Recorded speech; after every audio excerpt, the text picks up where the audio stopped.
कोई नहीं भाई, हो जाता हूँ मिस बैलेंस वैसा। हो जाता अरे ऋषि, अरे लगा सर इनका साथ साथ वही लड़का वही था, वही था सर। लास्ट टाइम हो गया था ना अरावली पे। अरे अच्छा, हाँ यही है। नहीं उनका गलती नहीं। ये साई नहीं सर, किसका गलती नहीं है, हो जाता है लगा सर। सर, हमें भी आपके साथ सर आपको तेरा ना वीडियो बने, वीडियो चल रही है। हाँ अरे यार यहाँ पे देखना। वीडियो चालू है। सर अरे मत बोलो।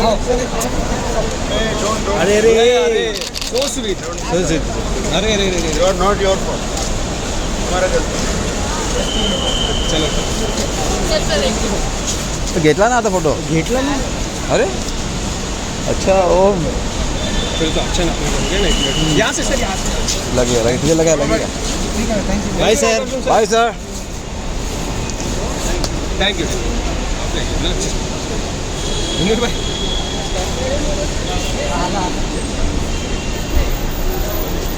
कोई नहीं भाई, हो जाता हूँ मिस बैलेंस वैसा। हो जाता अरे ऋषि, कोई नहीं भाई, हो जाता हूँ मिस बैलेंस वैसा। हो जाता अरे ऋषि, ఇప్పుడు ఆపరేషన్ లేకుండానే మోకాళ్లకు ప్లాస్మా ట్రీట్మెంట్. మీ ఆర్థోపెడిక్ సమస్యలన్నిటికీ రోబోటిక్ టెక్నాలజీ ద్వారా తక్కువ ఖర్చుతో శాశ్వత పరిష్కారం. Free consultation. ప్రతి ట్రీట్మెంట్ పై 20% డిస్కౌంట్. ఈ ఆఫర్ కొద్ది రోజులు మాత్రమే. త్వరపడండి. V9 hospitals 9281465842.